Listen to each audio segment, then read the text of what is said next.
Chapter 3 निर्देशांक ज्यामिति। आज इसका एक सामान्य परिचय देखते हैं। आपने सबसे पहले संख्या रेखा पढ़ी होगी। संख्या रेखा जिस पर आप एक विभिन्न प्रकार की संख्याओं को दर्शा सकते हैं।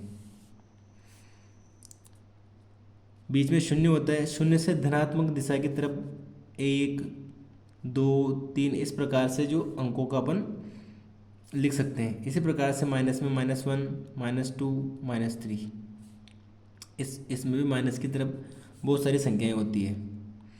तो आपने इसमें अलग अलग संख्याओं को पढ़ा होगा, जैसे प्राकृत संख्याएं, पूर्ण संख्याएं, पूर्णांक संख्याएं। ये 1 से शुरू होती है, 0, 1। ये प्लस और माइनस दोनों में होती है। तो अगर आपको मैं बोलूँ कि +3 कहाँ पर लिखा हुआ है, तो आप क्या करेंगे, 0 से शुरुआत करेंगे, 0 के बाद में 1, 2, 3 पर जाएंगे। यानी कि आपको किसी भी बिंदु पर किसी भी संख्या पर पहुंचने के लिए एक मूल बिंदु या फिर उत्पत्ति बिंदु मान लो 0 है, उससे शुरुआत कर रहे हैं। तो इस जो 0 को आप क्या बोल सकते हो, प्रारंभिक बिंदु, प्रारंभिक बिग बिंदु बोल सकते हो। इसे क्या बोलेंगे आप, मूल बिंदु। यानी कि एक प्रारंभिक बिंदु है जिससे आप किसी पर बिंदु पर जा सकते हो। जैसे कि आपको -2 पर जाना है, तो आप क्या करोगे, 0 के बाद में -1, -2 पर आओगे। तो आप किसके सापेक्ष जो है अपनी स्थिति का निर्धारण कर रहे हो, उसे क्या बोलते हैं, मूल बिंदु या ओरिजिन पॉइंट। अब ये तो बात हुई सिर्फ एक दिशा के लिए, एक ही लाइन पर आपको चलना है।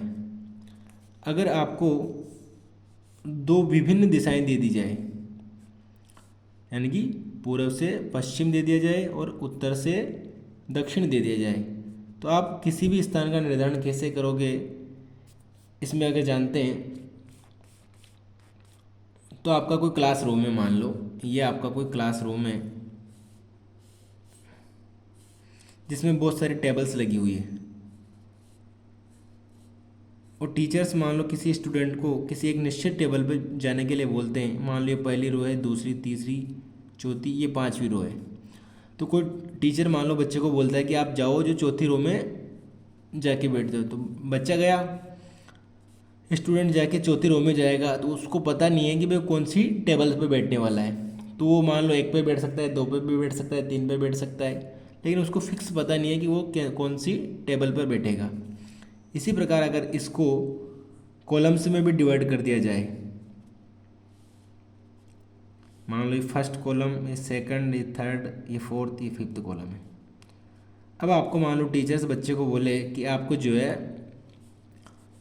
चौथी रो में 5वें कॉलम पर बैठना है, 5वें कॉलम पर बैठना है। तो ये 4th रो है, तो बच्चा इसमें जाएगा और ये आपका 5वां, 1, 2, 3, 4, 5, 5वां कॉलम कहाँ है बच्चों, ये वाला है। तो वो स्टूडेंट कहाँ पर जाए बैठा, यहाँ पर जाकर बैठ सकता है। तो इस प्रकार से जो है किसी भी स्थान के निर्धारण के लिए उसे 2 स्थितियों का ज्ञात होना जरूरी है। एक तो वो रो कौन सी, एक तो पंक्ति का पता होना जरूरी है, एक कॉलम का पता होना, यानी कि स्तंभ कौन सा है। तो अगर इसके लिए मैं बात करूं तो सबसे पहले आप किसका मान लिखते हो बच्चों, स्तंभ का लिखते हो। तो स्तंभ कौन सा है, ये 5वां स्तंभ है, 1, 2, 3, 4, 5, ये 5वां स्तंभ है। और पंक्ति कौन सी है, चौथी पंक्ति है। तो इसको लिख सकते हैं 5, 4। तो सबसे पहले आप किसका लिखोगे, स्तंभ को लिखोगे, उसके बाद में क्या लिखोगे, आप पंक्ति को लिखोगे। अब मान लो जैसे कोई व्यक्ति S नाम का व्यक्ति यहाँ बैठा है और P नाम का व्यक्ति यहाँ बैठा है, तो मैं अगर S व्यक्ति के लिए इसकी स्थिति लिखना चाहूँ तो S के लिए क्या लिखेंगे बच्चों, सबसे पहले मैंने बोला है कि कॉलम का मान लिखना है। तो पहले कॉलम में, कौन से कॉलम में बैठा है, दूसरे कॉलम में बैठा है, और कौन सी रो में बैठा है, वो तीसरी रो में बैठा है। इसी प्रकार मैं अगर P के लिए लिखना चाहूँ तो P कौन से कॉलम में बैठा है बच्चों, चौथे कॉलम में बैठा है, और कौन सी पंक्ति में बैठा है, 5वीं पंक्ति में बैठा है। तो 4, 5। इस प्रकार से जो है अपन एक समतल में, जिसमें समतल कौन सा होना चाहिए बच्चों, समतल जो होता है आपका एक लंबवत होना चाहिए, लंबवत। ये सारी जो लाइनें हैं एक दूसरे क्या होनी चाहिए, लंबवत होनी चाहिए। तो उसमें अपन किसी भी स्थान का निर्धारण पहले स्तंभ लिखते हैं, बाद में पंक्ति लिखते हैं। इस प्रकार से जो है कर सकते हैं। इन सारी चीज़ों को समझाने का जो प्रयास किया है बच्चों, एक वैज्ञानिक थे, फ्रांसीसी गणितज्ञ रेने देकार्ते।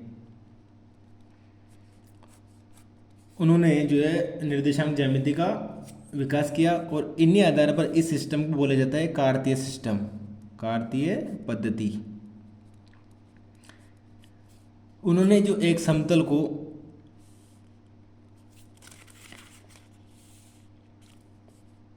बराबर 4 भागों में डिवाइड किया, 2 परस्पर लंबवत रेखाएं, आड़ी रेखा जिसे बोलते हैं क्षैतिज रेखा उसको बोला एक्स अक्ष, और ऊर्ध्वाधर रेखा जिसे बोला उन्होंने वाई अक्ष। एक्स का इधर प्लस लिया, वाई का इधर प्लस, तो इसी प्रकार से वाई का इधर नेगेटिव, एक्स का इधर नेगेटिव। इसको बराबर 4 भागों में डिवाइड किया गया जिन्हें बोला गया बच्चों चतुर्थांश। क्या बोला गया? चतुर्थांश। इसी प्रकार से इसको फर्स्ट, सेकंड, थर्ड, फोर्थ, इनकी जो गणना की जाती है एंटी क्लॉकवाइज या वामावर्त दिशा में की जाती है। वामावर्त, वामावर्त क्या होता है? घड़ी की विपरीत दिशा। इस प्रकार से जो है इसकी अपन गणना करते हैं। पहला जो चतुर्थांश है उसे क्वाड्रेंट बोलते हैं। ये जो हिस्सा होता है पूरे का 1/4 होता है। तो इसमें जो है एक्स का मान पॉजिटिव है, वाई का मान पॉजिटिव है, दोनों बिंदु क्या लेने हैं बच्चों? अपन को धनात्मक लेने हैं। इसी प्रकार सेकंड क्वाड्रेंट में अपन को पहले एक्स का मान लिखते हैं, बाद में वाई का मान लिखते हैं। एक्स का मान हमेशा पहले नेगेटिव, इधर वाई का मान पॉजिटिव, तो वाई का मान पॉजिटिव हो जाएगा। इसी प्रकार जिसमें दोनों नेगेटिव हैं, एक्स भी नेगेटिव है, वाई भी नेगेटिव है।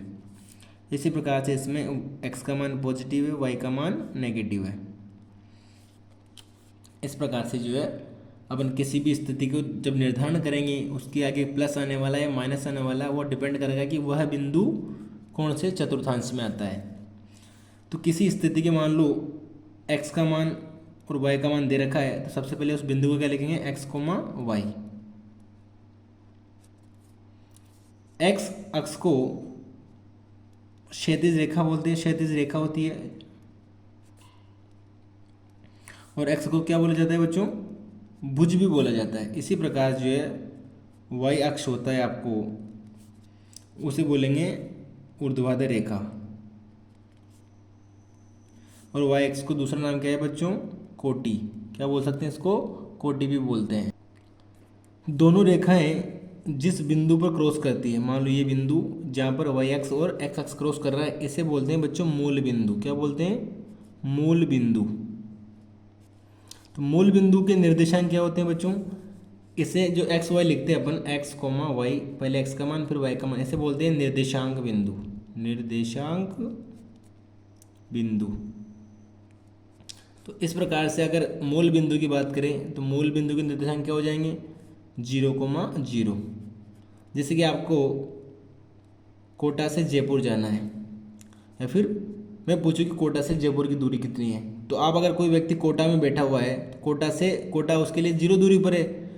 जयपुर की दूरी मान लो 200 किलोमीटर है, तो कहाँ से दूरी और कहाँ तक की? तो कहाँ से जो पहला पॉइंट प्रारंभिक बिंदु है वहाँ की दूरी क्या होगी बच्चों? 0 होगी। उसके सापेक्ष जो है दूसरे बिंदु की अपन दूरी ज्ञात करेंगे। तो यह मान लो कोई बिंदु है ये, तो इसकी दूरी मेरे को दोनों एक्सिस के जो क्रॉस कर रही है उसके सापेक्ष निकालनी है। तो ये जो क्रॉस वाला बिंदु होता है उसे क्या बोलते हैं बच्चों? मूल बिंदु होते हैं। और उसके निर्देशांक होते हैं 0,0। तो मूल बिंदु को लिखते हैं मूल बिंदु, इसे लिखते हैं ओ से, इसके निर्देशांक हो जाएंगे 0,0। इसी प्रकार से जो है आप मूल बिंदु की सहायता से किसी भी बिंदु की दूरी आप निकाल सकते हो। मान लो एक्स अक्ष पर आपको कोई बिंदु ज्ञात करना है, ये आपका एक्स एक्सिस है, तो इस पर क्या रहेगा? ओनली एक्स का मान रहेगा। तो वाई का मान इस पर क्या होगा? हमेशा 0 होगा। तो एक्स अक्ष पर कोई बिंदु है अगर, तो उसको कैसे लिखेंगे? एक्स पर एक्स का मान है, वाई का मान क्या हो जाएगा बच्चों? 0। इसी प्रकार से वाई एक्स पर कोई बिंदु लिखना है आपको, तो वाई एक्स पर एक्स का मान 0 होगा और वाई की जगह पर वाई का मान आएगा। यानी कि एक्स का मान जो होता है वाई अक्ष के वाई से दूरी पर होता है। इसी प्रकार वाई का कोई मान होगा तो वो एक्स से क्या कहलाएगा? एक्स के दूरी होगा। यानी कि कोई बिंदु यहाँ है, मान लो 2,0,2 होगा, तो इसका मतलब क्या हुआ? एक्स का मान 0 है, तो ये 2 क्या है? ये एक्स अक्ष के सापेक्ष दूरी है। इसी प्रकार से अगर कोई बिंदु यहाँ 3,0 है, तो ये बिंदु क्या है? वाई अक्ष से 3 इकाई दूर पर है। यानी कि x का मान जो होता है y अक्ष से दूरी होती है और y का जो मान होता है वो x अक्ष से दूरी होती है। इस प्रकार से जो है निर्देशांक ज्यामिति में आप किसी भी बिंदु का विस्तरण कर सकते हो। एक बात हमेशा आपको याद रखनी है कि पहले क्वाड्रेंट में दोनों मान क्या होते हैं बच्चों, पॉजिटिव होते हैं। दूसरे में x का मान नेगेटिव, y का मान पॉजिटिव होता है। तीसरे में दोनों मान नेगेटिव होते हैं और फोर्थ कॉलम में जो है x का मान प्लस और y का मान नेगेटिव होता है। ये साइड y की नेगेटिव है, ये साइड x की नेगेटिव है। ये साइड y में पॉजिटिव आती है, ये साइड x में पॉजिटिव आती है। तो आज के लिए इतना ही।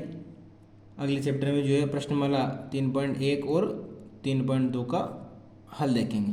धन्यवाद।